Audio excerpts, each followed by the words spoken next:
Vamos lá, eu sou Gabriel Amaral, sou jornalista, sou tricolor, o técnico Fernando Diniz deu coletiva hoje mais cedo no CT Carlos Castilho e ele abriu fazendo um pronunciamento, ele não esperou perguntas sobre nada, ele fez esse pronunciamento e aí depois eu volto comentando, enfim, falando sobre a coletiva, mas eu achei importante já, assim como ele fez lá já na abertura, eu já abri aqui também com esse pronunciamento do Diniz.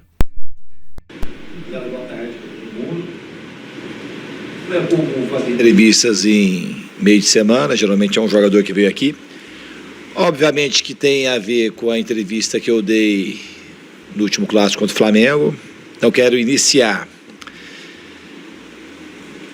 pedindo desculpa pelo tom agressivo que eu me dirigi em alguns momentos e também em alguns momentos pela generalização que eu fiz na imprensa, porque eu tenho uma relação, embora em muitos momentos da entrevista eu falei que alguns, mas em outros momentos eu dei uma generalizada, coisa que eu não gosto.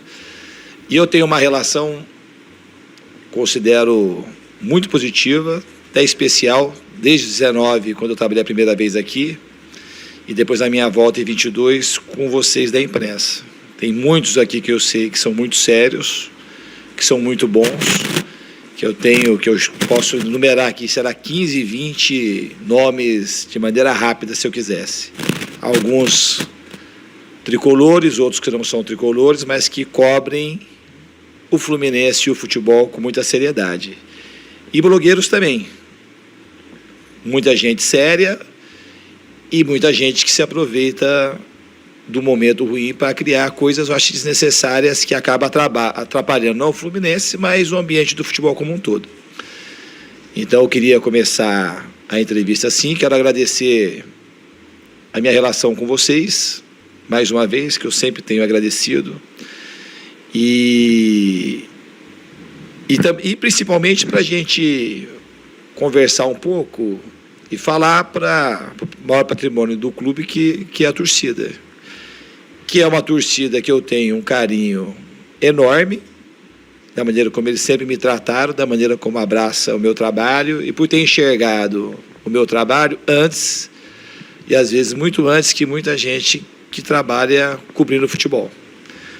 Então eu tenho muito a agradecer à torcida do Fluminense e deixá-los também tranquilos, que a gente está trabalhando incessantemente para poder entregar vitórias e alegrias, porque uma das coisas que eu mais gosto é poder ganhar campeonato e correr na direção dos torcedores.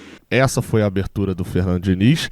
E agora, já depois da fala dele, eu falo que se você gostar desse vídeo aqui, você deixa um like. Se você quiser, você se inscreve aqui no Raiz Tricolor. E vamos lá, cara. A coletiva do Diniz, ele mesmo abre. Quem viu meu vídeo um pouco mais cedo hoje, eu falo ali, né? Eu falo, cara, não é comum e eu não me lembro da última vez que o Diniz deu entrevista porque ele quis, né? Tipo assim, não é uma entrevista obrigatória por algum motivo. Eu não me lembro a última vez que o Diniz deu uma entrevista falando no meio de semana sem ser pré ou pós-jogo. Tirando a seleção, obviamente, que também era sempre pré e pós-jogo ou convocação. Então assim, eu falei, cara, tem algo de estranho, né, nessa coletiva. Eu não sei se vai ser algo aberto ou algo fechado ali, né? Tipo, que ele vai deixar subentendido. E de fato teve, né? Ele abre fazendo um pronunciamento. Sobre o pronunciamento do Diniz no início, e sobre toda a entrevista, eu assisti ela completinha, não assisti na hora, né? Eu tô viajando de férias, mas eu consegui assistir ela na íntegra depois na Flu TV. Não é uma coletiva, não foi uma coletiva nem perto do que são coletivas de pós-jogo. Isso é bom, ele mesmo analisa isso ali, né? Isso é positivo, é uma coisa que, pô, cara, eu já falei isso aqui, já falei isso no bastidor, já falei isso no bastidor do clube, no bastidor do Diniz. Falando, cara, a gente tem que ouvir o Diniz até fala isso, né? Que ele já foi convidado para um monte de exclusiva, de podcast, etc. Ele não foi ainda. Eu espero que ele vá, cara, é bom ouvir o Diniz, assim, no geral. Mas assim, ficou muito nítido que a entrevista foi convocada para alguns sentidos. E o primeiro era esse pedido de desculpa do Diniz a alguns, ou a parte, ou a maioria, mas não a todos, né? Isso também ficou bem claro quando ele fala que cita alguns, mas incomodou a ele porque ele generalizou nas críticas à imprensa e aos influenciadores. E aí, ok, acho certo ele pedir desculpa quem ele acha que tem que pedir desculpa mesmo. Aí, acho que a dúvida que paira na cabeça de muita gente, né, e eu achei boa a coletiva no geral. Não, mas peraí, mas ele tava falando lá do Lessa, ele tava falando do Jornada, de alguma coisa assim, do Alguns. E, cara, de verdade mesmo, assim, a gente até trocou uma ideia rápida, porque o Lessa também tá viajando de férias, né? E o Fio, a gente trocou uma ideia no grupo que a gente tem lá pra debater assuntos do Jornada e quando eu mandei o áudio, já tinha um áudio do Lessa e a conclusão que a gente falou é: pouco importa. Isso não importa. Se o Diniz pediu desculpa, se ele estava falando da gente ainda, se pediu desculpa no sentido pra gente também, ou se ele estava falando que a gente é o problema. Pra gente, isso, a opinião do Diniz. A opinião do Diniz sobre a cobertura da imprensa, sobre como avaliar, que ele fala na pergunta, inclusive, da Aline Nastari, que é uma pergunta muito boa. Essa parte a gente acha muito importante. A parte da avaliação dele sobre como a gente avalia futebol, porque isso implica uma melhora nossa de futebol mesmo. Na cobertura, de aprendizado, de comunicação, de como levar aquilo que o Diniz fala para o torcedor, isso é muito importante. Agora, o que o Diniz pensa do Victor Gonçalves Lessa Gonçalves, nem sei, Gabriel do Amaral Brito, CPF e tal, isso não é importante, assim. O importante é o Diniz tratar com respeito. Isso eu acho que é o crucial e importante, que era o que vinha faltando, e era a grande reclamação, né, que eu pelo menos fazia. Que o Diniz, ele estava deixando o torcedor sem resposta por perguntas como a do Renato Augusto escalado na vaga do André, ou a avaliação dele do trimestre do Fluminense um pouco mais aprofundada e tal. Eu vou falar já dessa situação do trimestre já. Ele estava deixando o torcedor sem essas respostas por picuinha de quem estava perguntando. E isso eu acho que era o maior problema. Se de fato isso vai acabar ou não, eu não sei. Assim, o que depende da gente, a gente não vai entrar nessa. Já falei isso 200 vezes. Mas a fala do Diniz é muito importante, assim, nesse momento. A gente tinha o Cauã lá, né, fazendo pergunta em nome do Jornada KTO, ele respondeu super bem. O Cauã teve lá a sua questão também com o Marcelo, né, e ele respondeu super bem. Então a gente espera sempre isso, assim, que o Diniz responda ao torcedor, porque a gente vai pra coletiva perguntar coisas que o torcedor quer ouvir, pô.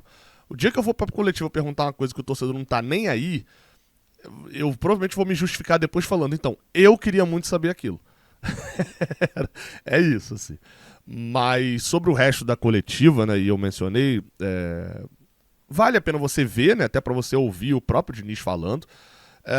Acho que a resposta dele à pergunta lá que eu falei da questão do trimestre, né, sobre a avaliação dele.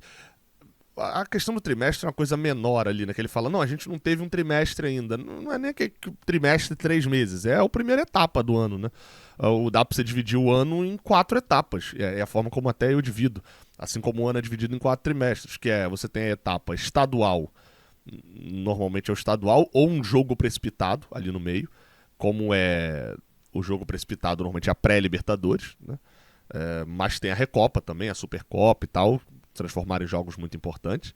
Aí você tem a segunda parte do ano, que seria o segundo trimestre, que às vezes pinga a final do estadual ali no meio, mas no geral, fase de grupos da Libertadores, 2, 3 primeiras fases da Copa do Brasil, as fases, entre aspas, mais fáceis da Copa do Brasil, e o início do Brasileirão. No ano passado a gente deu azar, porque pegou um Flamengo no que era para ser uma fase mais fácil da Copa do Brasil, e aí acabou sendo eliminado. O terceira etapa do ano, que é a etapa dos mata-matas de Copa do Brasil e de Libertadores, e o que você pega a segunda parte ali de 3 do Campeonato Brasileiro, é aquele meio do Brasileirão, que é quando você define se você vai brigar em cima, embaixo, qual é a tua briga no campeonato. E o último trimestre, que no geral, tá todo mundo fora já das Copas, exceto quem tá na final, ou seja, é a final das Copas, e o sprint final do Brasileirão. É assim que eu divido o ano. E aí, óbvio que a gente usa o trimestre, porque o Fluminense só ia jogar no próximo trimestre, né?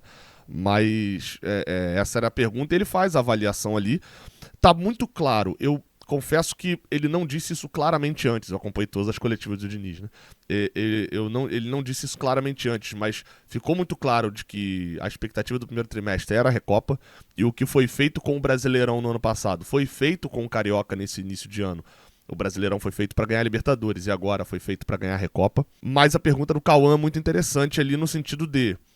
ok, a gente fez isso no ano passado com um elenco mais reduzido, né? Ele até fala de elenco numa pergunta do Rafael Siqueira, do Saudações Tricolores, quando ele fala sobre elenco curto. E aí ele fala, para esse ano ele tem um elenco mais robusto, é onde entra a pergunta do Cauã, né? Com um elenco mais robusto, dá pra torcida esperar? O Cauã não pergunta assim, mas eu interpreto dessa maneira, do tipo, o que a torcida pode esperar desse ano? Se o elenco tá mais robusto, a torcida pode haver a cobrança, né? O torcedor pode cobrar o tempo inteiro, mas vai ser prudente, vai ter lógica uma cobrança da torcida se o Fluminense for em banho-maria o Brasileirão? Ou esse aumento de investimento, aumento de elenco faz com que o torcedor possa e tenha o direito ali real, tenha a razão de cobrar que o Fluminense esteja em todas as frentes, né? E até algo que me chama a atenção disso também é uma coisa que na entrevista na Flu TV, acho que deve ter dado uma rateada na internet e isso deu uma travada na hora, mas deu pra pegar o contexto, que ele fala ali sobre uma questão de acomodação. Ele fala, cara, quando você instiga o cara pra ele ganhar a Libertadores e ele ganha, é difícil você virar depois e instigar esse cara de novo, logo depois, porque é natural essa acomodação. E aí ele falou, ainda instigamos para poder ganhar o Mundial, fomos vice, instigamos para poder ganhar a Recopa, e isso batendo com as críticas que o torcedor percebeu, por exemplo, nos jogos contra o Botafogo e contra o Flamengo. E até contra o Vasco, de certa maneira, também, mas aí não teve tanta crítica. E somado à fala também... de certa maneira, do André após a eliminação, dão a tônica de que provavelmente, apesar do Diniz fazer sempre uma crítica que eu acho perigosa, de falar de postura de jogador e tal, como se estivesse jogando a culpa para os jogadores, dessa vez me parece nítido, por essas falas, que houve sim um problema sério em relação à acomodação mesmo. Num senso de ganhamos a Libertadores, ganhamos a Recopa, dá pra dar uma relaxada aí até começarem os jogos de verdade ali em abril e maio. Isso é muito perigoso. Eu acho que esse é um assunto que precisa ser tratado pela direção, e a direção, eu digo, tanto direção de futebol, Mário, Angione, etc., quanto o Diniz também, pelo comando de futebol do clube, mas que eu acho que deve ter sido tratado mesmo. Se o Diniz está falando isso, deve ter sido tratado, porque esse é um assunto que não vem a público. O Diniz não pode vir a público falar isso. Os jogadores se acomodaram e depois ganharam a Libertadores, por isso que não estão nem aí. Óbvio que isso não tem que ser falado em público. Então, foi uma coisa que quando eu ouvi, eu falei, cara, tá aí. É uma explicação que essa o Diniz, obviamente, não poderia dar com todas as letras, claramente. E eu acho que isso interfere ele também até na questão da gente ganhar o Carioca. Apesar do Flamengo ser o adversário, que a gente fala 200 vezes, né? Que é um adversário que tem um investimento muito maior. E ele sempre tem a obrigação de ganhar da gente. Por outro lado, dava pra poder ganhar. Óbvio que sempre dá pra poder ganhar. E a gente não pode medir só com o resultado, né? O Fluminense não ficou perto de ganhar do Flamengo e perdeu porque eles têm o De La Cruz, que pagou 80 milhões. O Flamengo, do primeiro ao último minuto, esteve com a classificação muito bem engatilhada. E eu acho que é onde entra a análise não só do resultado, seja o resultado de campo ou o resultado financeiro. Entra a análise de bola e de postura também, que eu concordo plenamente com o Diniz. Faltou, principalmente no primeiro jogo, em alguns outros clássicos. É muito engraçado que ele até acha que vai ser perguntado sobre os clássicos e ele meio que já vai com cada clássico o detalhe que o fez perder o clássico e tal. Enfim, anotado para coletivo e ninguém pergunta, chega no final e ele faz ali um pronunciamento falando do clássico. E cara, clássico é pauta, assim. Eu acho que tinha uma resposta muito tranquila pro Diniz dar e que seria a síntese daquilo tudo que ele falou no final, que é o seguinte, fala, cara, a gente tá, chegando a um recorde negativo do clube, né? 13 clássicos sem ganhar o maior número da história do clube. Mas não tem boa, a gente não tem dinheiro pra ganhar tudo, a gente não tem dinheiro pra fazer tudo, a gente não tem como. O futebol não permite que você ganhe tudo dessa maneira. Então, assim, a gente tá conquistando uma coisa, fazendo uma coisa, né, negativa que o clube nunca tinha feito. É meio, de certa maneira, um preço que a gente tá pagando pra conquistar uma coisa que o clube nunca tinha ganhado. Também, né? Que é a lógica da Libertadores e da Recopa. Acho que é uma resposta sincera e é uma resposta prática. E não precisa ficar fazendo a competição, né? Ah, vocês estão falando dos clássicos, mas esquecem da Libertadores. Não, ninguém esquece da Libertadores. O torcedor não esquece, né? O jornalista não esquece. Só que o jornalista e o torcedor analisa o clássico e analisa a Libertadores. E cabe ao Diniz, se ele acha que tem a relação de fato, ele mostrar por que ele acha, né? Entra um pouco naquela conta de ele tem que ser claro na resposta, né? Eu vou falar mais disso lá no final, né? A pergunta da Aline Nastari pra mim é uma pergunta boa, tanto que eu gravei as respostas pra poder ver com calma, e é a resposta mais longa do Diniz. É complicado, porque o Diniz, por várias vezes, eu não sei se ele... Eu não consigo entender o motivo que ele faz isso. Não sei a razão, já tentei encontrar uma lógica, não sei se é algo que ele faz sem perceber, mas ele faz uma coisa que é assim, por várias vezes ele fala que ele não responde sobre tática. O Diniz atribui, eu acho isso importante, ele traz uma perspectiva pra gente sobre o humano dentro do futebol. Do tipo, inspiração, postura, vontade, que são coisas que às vezes a gente ignora quando vai falar de um jogo e tal. E ele pontua isso, por exemplo, quando ele cita a questão de Renato Augusto e Ganso, ele pontua que a diferença do primeiro jogo pro segundo foi só a postura do time. Eu acho que isso ficaria muito claro e faria total sentido se eles tivessem a mesma escalação.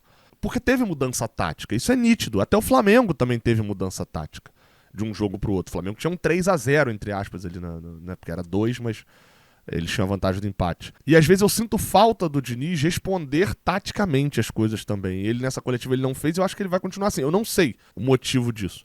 E também não é uma coisa que eu acho que cabe perguntar muito numa coletiva pós-jogo, ou até numa entrevista coletiva, acho que cabe mais numa entrevista mais solta ali, né? Como o pessoal do Charla às vezes faz e tal, mas acho que não vai acabar entrando isso em algum momento, e essa curiosidade acho que eu vou morrer com ela.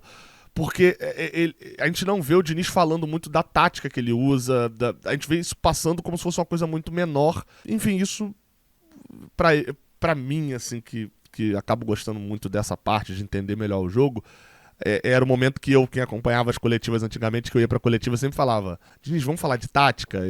Eu fiz isso umas 90% das vezes aí que eu fiz pergunta em coletiva, porque eu gostava e acho que isso faz parte de educar o torcedor também, é o que a pergunta da Aline ela fala. Por vezes, a pergunta que o torcedor quer fazer é como teu filho perguntando por quê direto, né? É meio que isso, assim.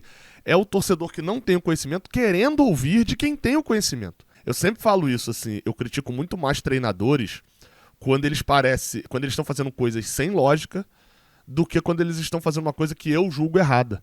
Quando um treinador começa a escalar o time que a torcida quer ver em campo, quando um treinador começa a não ter lógica nas escolhas dele, tal, essa parte eu até critico mais. Quando é uma questão de que o treinador tá fazendo a lógica dele, beleza. Pensamento dele, é a parte que a gente fala e que o Diniz fala de uma maneira mais humilde, né, ali no geral, que o Diniz sabe 10 vezes mais de bola do que a gente, 20 vezes, 50 vezes, é óbvio isso. Ele vê 40 vezes o jogo, ele vê melhor do que a gente. E isso é importante ser destacado sempre, isso não tenho dúvida. O que eu acho que é preciso sempre ficar claro também, e eu confesso que eu não sei o quanto isso é claro para o Diniz, mas pelo menos nessa coletiva ele fez, e eu achei positivo e eu espero continuar fazendo, é que uma pergunta que esteja dentro do senso comum, o que é o senso comum? Ganso e Renato Augusto não podem jogar juntos, o time é muito velho, então, isso é o senso comum.